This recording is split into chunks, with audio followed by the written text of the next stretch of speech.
Voltamos com Sociedade em Questão, hoje começando a falar sobre os pais contemporâneos. A chegada de um bebê em casa traz muita expectativa, afinal, nada será como antes.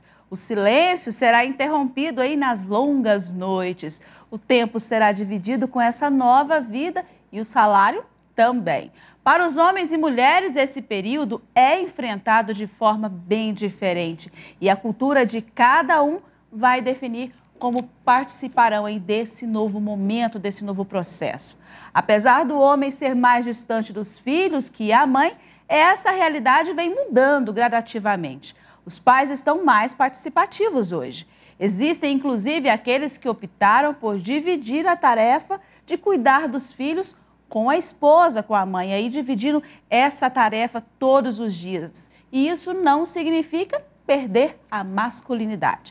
Afinal, como são os pais da atualidade, os pais chamados de contemporâneos? Para nos ajudar, então, nessa discussão, estou recebendo aqui nos estúdios do Sociedade em Questão a pedagoga Késia Barbosa. Muito boa noite, seja bem-vinda à Sociedade em Questão. Boa noite, Priscila. É um prazer estar aqui para essa conversa muito animada. Afinal, nós também somos os pais da contemporaneidade. E muita coisa mudou. Com certeza. Para enriquecer esse debate, eu estou recebendo aqui nos estúdios do Sociedade em Questão o psicólogo Lindomar Rocha. Muito boa noite, seja bem-vindo à Sociedade em Questão. Boa noite, Priscila. Para nós é um prazer podermos discutir e dialogar em relação a um assunto tão importante e que tem criado muitas vezes na família algumas necessidades e alguns ajustes. Muita coisa para discutir e como falar dessa nova modalidade, né? Desses pais contemporâneos, dos pais da atualidade hoje, doutor. O que mudou, né, de 30, 40 anos atrás? Bom, eu posso dizer, Priscila, que eu sou uma das pessoas favorecidas, né? Principalmente as pessoas que têm a minha idade e que já são casadas. Nós vivemos a transição de um mundo, entre aspas, antigo e arcaico e um mundo moderno. Eu sou da época que não existia computador nem internet. Então, eu vivi essa transição toda em relação até a questão de falta de televisão. Na minha época, quando eu era criança, não tinha televisão ou não era tão acessível para a minha família. E nós vivemos, então, dessa idade, dos 40 anos, as pessoas que são dessa idade viveram essa transição, essa passagem. Nós vivemos no mundo da tecnologia, do avanço, da correria desenfreada, e cada família sabe como que faz para se virar nos 30. Então, isso, de certa forma, acarretou responsabilidades que, para minha mãe, na época, não fazia sentido, mas que, para as mães de hoje, para os pais, fazem um grande sentido, que é a responsabilidade e os papéis variados, os mais possíveis, na criação dos filhos e no desenvolver, no desenrolar das tarefas do lar. Então, isso tudo atropelou algumas questões. Por exemplo, em relação ao tempo de qualidade para com o filho, né? Aquilo que as mães tinham algum tempo atrás em relação aos filhos, hoje ficou menor, mas não quer dizer que ficou menos eficiente, pelo menos no que diz respeito à qualidade desse tempo. Se você tem uma qualidade de tempo com esse filho e dedica pouco tempo que seja, mas com qualidade, com amor e com atenção, você pode, de certa forma, superar essa questão ligada a essa falta e essa correria desse momento. Agora, Késia, é um pouco complicado entender, né, a nossa realidade hoje. Né? Eu sou mãe, sou profissional, falo isso aqui direto. Né? Temos várias funções. Né? A mulher hoje, ela é esposa, ela é profissional, ela é dona de casa, ela é motorista, ela é psicóloga, ela é mãe e por aí vai todas essas funções. Hoje os pais também foram chamados aí, né, para responsabilidade ou mesmo para ajudar as mães nessa tarefa com os filhos. Mas parece que muitos não estão se adequando a essa realidade. Na verdade, essa transição ela não é tão tranquila, né, Priscila? Quando a gente percebe que a mulher assumiu todos esses postos no mercado de trabalho, assumiu todas essas funções, a gente também percebe que ela não se desvencilhou das antigas obrigações. Então, a sociedade, de maneira geral, ainda acredita na conta dessa mulher, que é ela a primeira responsável pelo cuidado com a casa, a educação dos filhos, e a mãe sempre é lembrada. A escola faz isso. Pega os bilhetes que a escola envia. Querida mãe, Por que a escola não poderia dizer queridos responsáveis ou querida família, já mostrando que as pessoas que vivem naquela casa são responsáveis por aquela criança, né? E existe toda uma reivindicação feminina para que todos que residem naquela casa, naquele ambiente, dividam as responsabilidades. Se todos moramos aqui, todos devemos ser responsáveis pelo cuidado com essa casa, né? Se tivermos esse filho junto, somos responsáveis também pelo cuidado com esse filho e uma série de outras questões. Mas outra coisa que me chama a atenção também, né? Nessa mudança de papéis, aliás, acho que é mais do que uma mudança, é um acúmulo de papéis que a mulher vem enfrentando, é principalmente como essa mulher administra uma coisa que a acompanha tem tempo, que é a culpa. A mãe que trabalha fora e que faz uma série de coisas, eu também sou mãe, profissional, né, tenho filhos já adolescentes, a gente sempre administra uma culpa, você sempre acha que poderia ter feito algo a mais. E essa culpa muitas vezes afeta a própria autoridade desses pais para com seus filhos, que é uma questão importante para a gente pensar também em como todas essas questões estão sendo postas na criação dos filhos, né? Nós temos hoje uma nova configuração familiar, isso é fato. Nós temos pais que têm um tempo reduzido, que precisam, como o doutor Lindomar sinalizou, dar um tempo de qualidade. Mas o que é esse tempo de qualidade? Como que eu educo para a autonomia sem abrir mão de uma autoridade que precisa ser exercida por esses pais, ainda que eles não se façam presentes fisicamente, esses pais precisam exercer uma autoridade, né? Sem essa autoridade familiar, a criança se sente num lugar inseguro e ela fica entregue aos seus próprios desejos, o que pode ser uma coisa muito prejudicial. Aliás, é muito perigoso para o desenvolvimento infantil. E é uma realidade hoje, principalmente dos nossos pré-adolescentes, dos nossos adolescentes, não é, doutor Lindomar? Aquela criação onde os pais trabalham muito e têm que trabalhar sim, porque são eles, né, que são responsáveis pelo sustento da casa, mas em contrapartida, como eu trabalho o dia todo e fico pouco tempo em casa com meu filho, eu não quero de repente repreendê-lo ou corrigi-lo, e até regras são difíceis de serem implantadas nessa criação. Como fazer tudo isso? Porque muitas mães, como bem disse aqui a nossa pedagoga, elas se sentem culpadas. E o que fazer diante disso? A concorrência ela já começa desleal com o tempo que o filho tem, né, que a criança tem com os meios de comunicação, com a internet, com a escola, com a babá, com a mulher que trabalha dentro de casa. E o pai e a mãe muitas vezes só tem aquele tempinho. Então, assim, já começa a ter problemas sérios em relação a isso. E naquele tempinho o pai fala, não, é tão pouco que eu não vou corrigir o meu filho, ou eu não vou apontar um determinado erro. E muitas vezes ele até pode querer fazer isso, querer corrigir, só que ele vai ter mais trabalho, porque o tempo que ele vai ter com aquele filho é muito menor do que o que a escola tem, do que o que a professora tem, do que a televisão, a internet, o Facebook, o WhatsApp, sei lá, aquelas coisas todas. Então, nesse sentido, o pai, por mais boa intenção que ele tenha, ele vai ter problemas. E se ele não está tendo problema agora, no período em que a criança está muito novinha, isso vai acontecer na adolescência, onde ele vai querer buscar os grupos para se identificar. E se o pai... Aí até as pessoas discutem assim, mas o pai tem que ser muito aberto. Tem que ser aberto, mas ele tem que lembrar das veredas antigas. Por isso que eu comecei o discurso hoje falando em relação à questão de onde eu vim. Nós não podemos perder as nossas raízes, né? Porque aquilo, por exemplo, integridade, fidelidade, saber o que é certo, o que é errado. Respeito, honra. Porque a família, os filhos, e eu sempre falo isso, eles têm que entender que o pai e a mãe, eles são autoridade. Né? Então, como aquele pai determinou, são as regras dos pais que devem prevalecer. Mas aí o que acontece? A mídia, hoje. A televisão, alguns programas de internet, de certa forma, estão desvirtuando isso. Estão querendo tirar, estão querendo pregar uma modernidade ou uma pós-modernidade que nós não sabemos, aliás, tem até alguma sinalização para o que está acontecendo, pelo menos nos países mais avançados, que não é muito bom, porque as pessoas se perdem Nós sabemos muito bem, a pedagoga pode falar melhor do que eu em relação a isso, que todos nós precisamos de limites. Sim. Então, assim... Principalmente naquele período de formação. Justo. E aí o que acontece? Os meninos vêm com um discurso para os pais. Pai, esse assunto eu estou cansado de saber. Meu filho, você pode ter o conhecimento do mundo inteiro. Conhecimento do Google todinho, tá? Mas a vivência quem tem é eu. Então os pais têm que se posicionar. E o pai, se ele não for seguro no que diz respeito a se posicionar em relação a isso, os filhos vão fazer os pais de refém. Inclusive, em alguns países tem isso. Alguns filhos de 3, 4 anos decidem o que vai ser feito dentro da casa. Suécia. O que assiste, o que come. Justo. Né? O passeio. Justo. Na Suécia, por exemplo, acho que a Suécia é um dos países que tem essa questão. Então, isso a gente pode ver que os pais ficam refém dos filhos. Então, eu quero dizer para os filhos que estão nos ouvindo, você pode ter o conhecimento, você pode até fazer uma faculdade. Agora, o seu pai, ele tem a experiência e a vivência.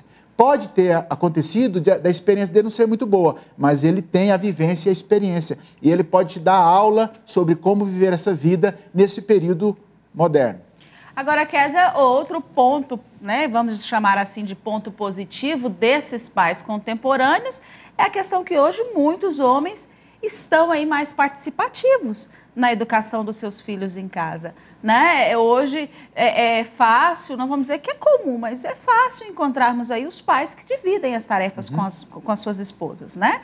A questão de levar os filhos para a escola ou de ensinar ali uma tarefa. Não, esse sábado nós vamos passear, né? Sozinhos. E isso como definir esses homens de hoje? Porque nós falamos aqui que não é por executar esses papéis que eles perdem a masculinidade. Com certeza, muito pelo contrário, você reforça os laços familiares, né? Esse homem, ele começa a experienciar uma totalidade do que é ser um ser humano que talvez os nossos avós não tenham experienciado, né? Por ser apenas o provedor do lar e aquela figura inatingível, né? Os filhos não tinham muito uma relação de afeto, de troca, inclusive, de carinho com esse pai. Esse homem não experienciava isso. E era um homem que, cá entre nós, eu acho que ele até adoecia mais, por não experimentar esse outro lado, né, por não da participar diretamente, né, do dia a dia dos seus filhos. Do dia a dia dos filhos. Hoje você tem um homem mais presente, não em todos os casos, né, mas existe um movimento para que esse homem se torne mais presente, para que ele assuma ao lado de sua, né, esposa, ao lado da mãe, esses cuidados, e com certeza esse homem tem aí essas outras experiências. Ele passa, né, a também ter mais o afeto dos filhos, a ser confidente dos filhos, né, que até bem pouco tempo atrás isso não existia, né? A mãe ainda recebia algumas confissões dos filhos, o pai não. Agora esse pai passa a ser confidente dos filhos. E em contrapartida, o que a gente tem do ponto de vista dessa criança, desse adolescente? Um adolescente que sabe se relacionar mais com as figuras masculina, feminina, que também se forma, né?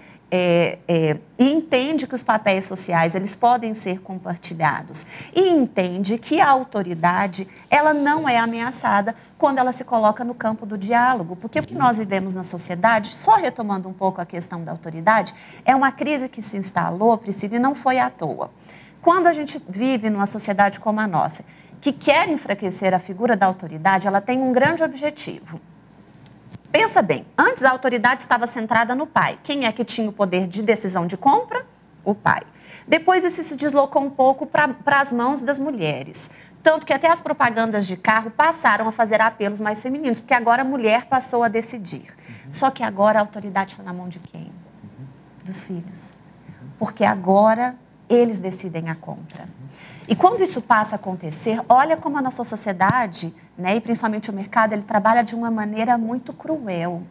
Eu não quero que a família tenha autoridade, porque nada pode se interpor entre o indivíduo e o consumo. O grande apelo é esse. É para que o consumo se dê de maneira desenfreada.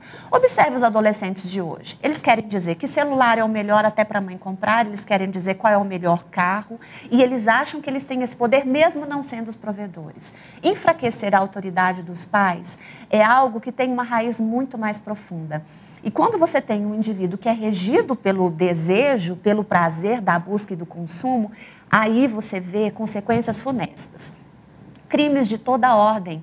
Porque quando alguém não pode dar de maneira legal, de maneira correta, não, eu tomo. Eu faço isso. Porque ele aprendeu assim na infância. Sim. Ele aprendeu, não, eu quero, eu papai tenho. foi lá. E essa é a entrada para a delinquência, né? Com Exatamente. certeza. Eu quero determinado modelo de celular, é o de última geração. A mãe mesmo, sem condições... Vai lá e parcela em 10 vezes. Vai lá e parcela em 10 vezes. E isso cria, ele vai formando o seu caráter dessa maneira. Exatamente. É a síndrome que alguns psicólogos chamam de a síndrome do reizinho mandão. Eu sou o reizinho dessa casa e eu mando em todo mundo e eu quero ter as minhas vontades respeitadas. E a gente pode dizer que o ápice, né, dessa síndrome do reizinho mandão é dizer o seguinte: já que eu sou o mais importante dessa casa e eu fui contrariado em alguma coisa, então eu tiro a minha própria vida porque é a pior maneira de punir os meus pais. Olha como esse tipo de educação pode criar pessoas altamente manipuladoras. E aí eu volto a dizer, existe possibilidade de formar para a autonomia sem autoridade?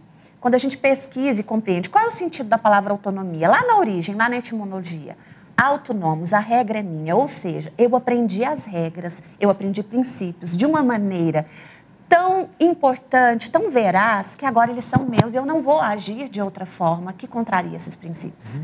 Então, educar para a autonomia é justamente exercer uma autoridade baseada no diálogo, baseada, assim, em até uma tentativa de convencimento. Nós não estamos falando de exercício de força, nós não estamos falando de autoritarismo, a gente não está falando de exercer o poder de maneira vil, muito pelo contrário, mas de exercer a autoridade na medida em que você, pai, você, mãe, ainda que você trabalhe, que esteja fora, você é um exemplo.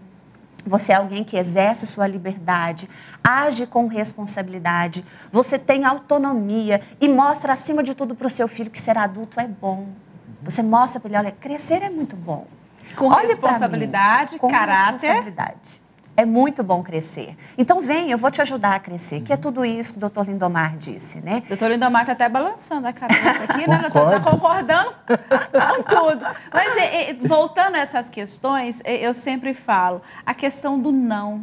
Os pais hoje, eles temem muito a questão, não, meu filho, agora não. Não, esse determinado brinquedo você não pode.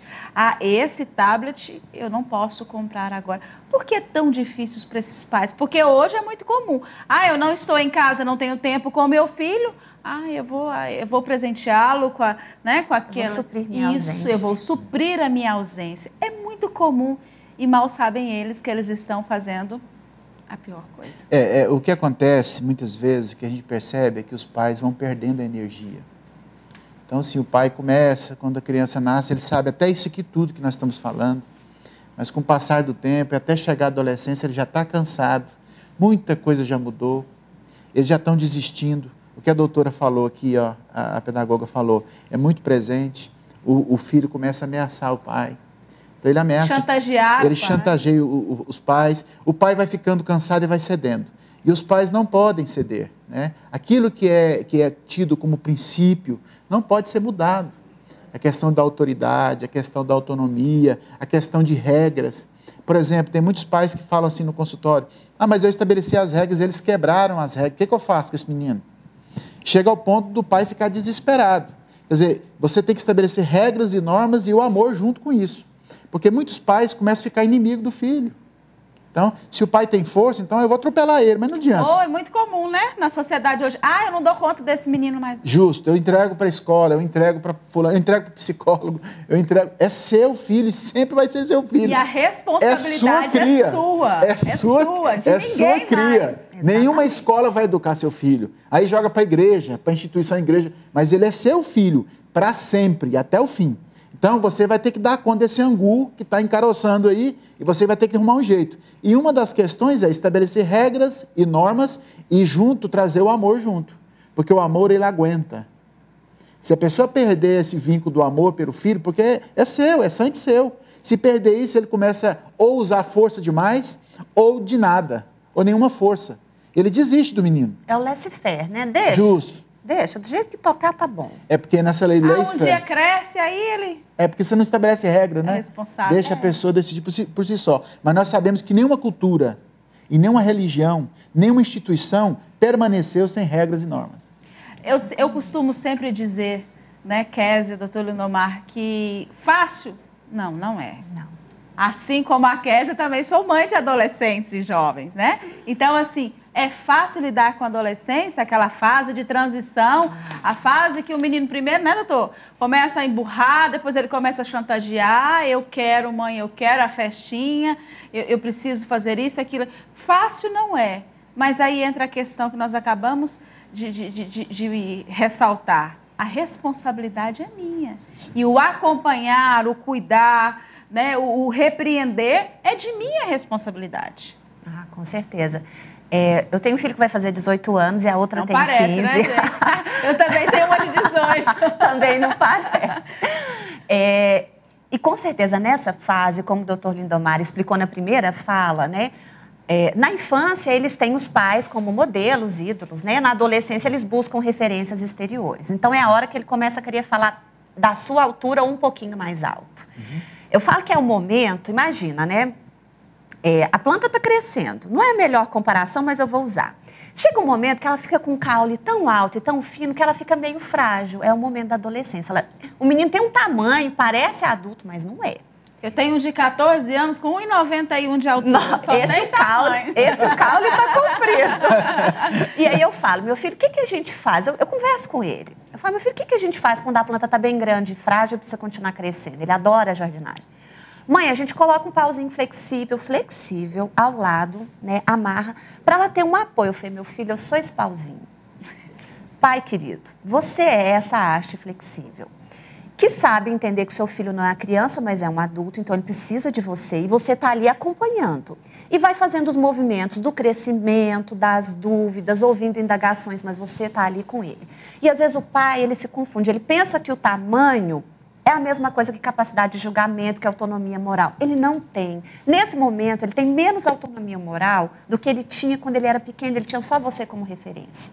É o momento que o vento vem e qualquer coisa pode balançar o seu adolescente. Então, fique ao lado dele. Mais do que nunca, fique ao lado do seu adolescente. E sobre ser difícil, gente, é demais. Já encerrando, assim, é muito difícil mesmo. E é difícil para mim também. Sim, porque são atitudes, experiências que a cada dia nos colocam em prova. Com certeza. E o que eu digo? Quando a escola me chama, eu agradeço. Muito obrigada. Eu vou tomar tal postura, por favor, observe e me fala. Então, todos os dias tentando, porque como o doutor Lindomar disse, com amor você resolve. O que é amor, segundo a dor, num teórico, né, da linha crítica? Amor é compromisso com o crescimento do outro.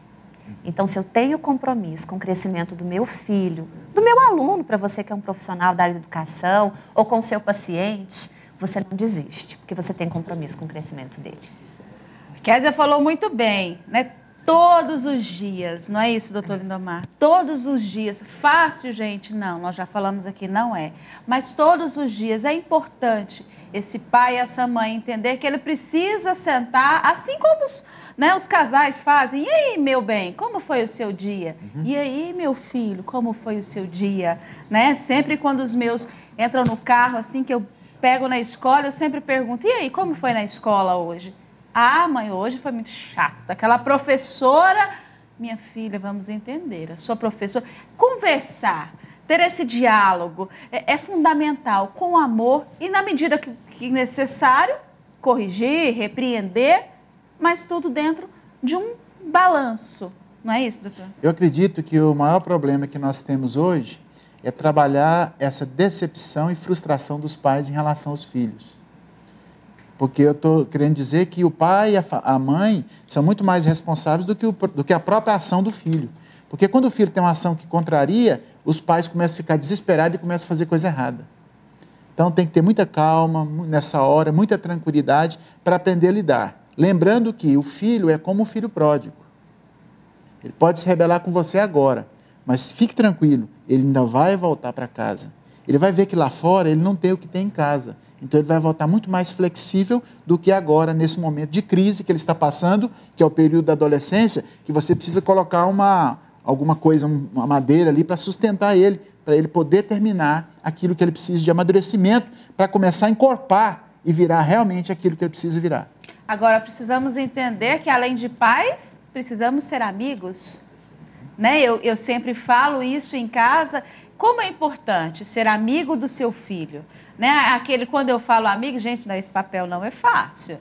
Né? Eu costumo dizer que eu pego até os colegas, levo para o cinema, para o shopping. É bom ficar com aquele tanto de adolescente? Não, gente, confesso que não é agradável. Eles chamam de mico, né? Mas assim, eles adoram a tia legal. Né? E aí? A tia legal vai hoje porque eu brinco, eu converso, né? Na linguagem deles. Para mim, né? É fácil? Não. Né? Às vezes é desgastante, você está cansado, mas é um esforço a mais, porque o que eu plantar hoje eu vou colher amanhã.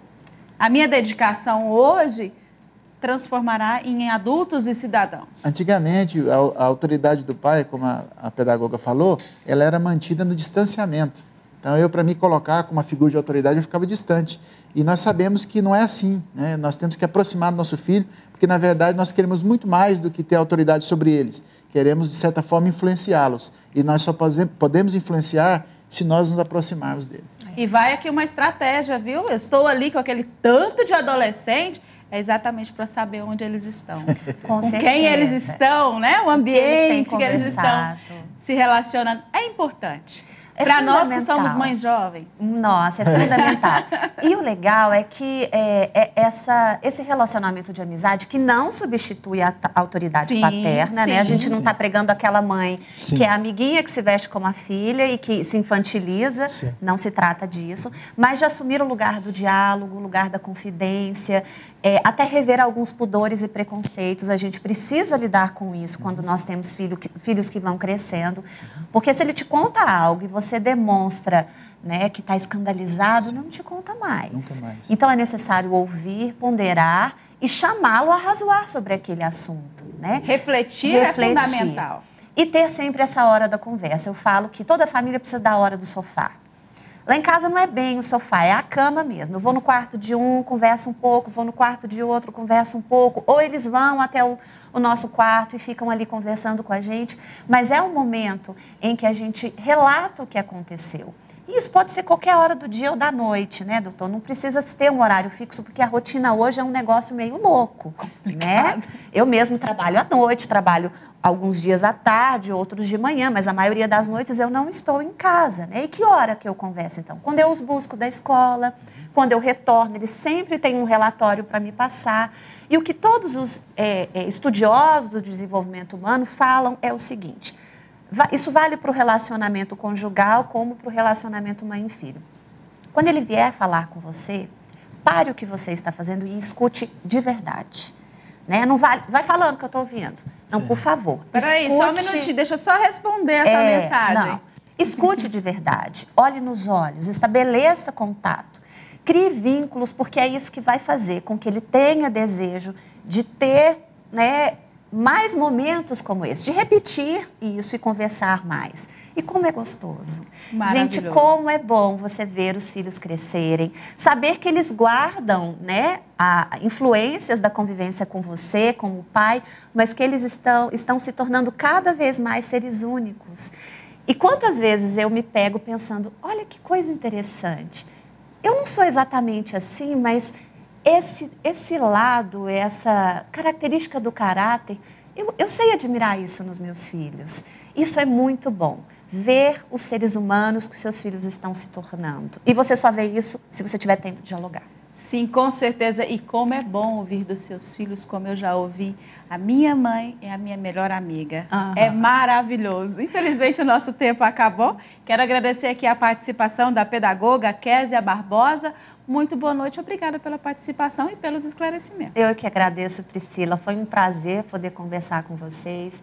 E eu desejo aí para todas as famílias que a gente possa realmente ter qualidade de convivência e que a gente tenha aí os ânimos, né, reforçados, sempre lembrando que educar dá trabalho, mas que vale a pena, porque nós temos compromisso e amor pelos nossos filhos. Vamos plantar hoje para colher amanhã. Quero agradecer aqui a participação do psicólogo Lindomar Rocha. Doutor, muito boa noite. Obrigada pelos esclarecimentos. Eu que agradeço, Priscila. Para mim é um prazer estar aqui, poder contribuir, de certa forma, para essa tarefa que, de certa forma, exige muito de nós.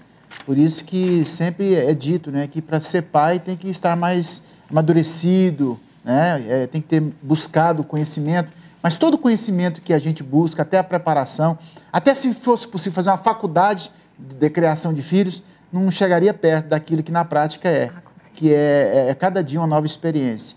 E aqueles que ainda não estão tendo sucesso ou estão passando por um momento muito difícil de crise na adolescência do seu filho, desanima não, fica firme, você ainda vai colher o resultado desse seu trabalho, porque no final, realmente você vai ser feliz e alegre com a criação que Deus colocou para você exercer. Lindas palavras. E para os pais, a masculinidade não é abalada. De jeito nenhum. Nossa, eu mesmo, minha esposa, quando ela fazia faculdade, eu que fazia comida para os meninos e lavava as vasilhas. Olha, depois eu fui para a faculdade. E eles ficavam felicíssimos. Até hoje falam do... Olha, até hoje falam do meu feijão casado com arroz. Aí, tá vendo? Todo dia. Diz que o que a mãe faz é arroz e feijão. O que o pai faz é filé mignon. Qualquer coisa que o pai faz... E essa disputa é difícil. Vamos fazer um breve intervalo. Voltamos já já. No próximo bloco aí, nossa discussão será em torno dos reflexos da economia brasileira sobre o setor imobiliário. Voltamos já já.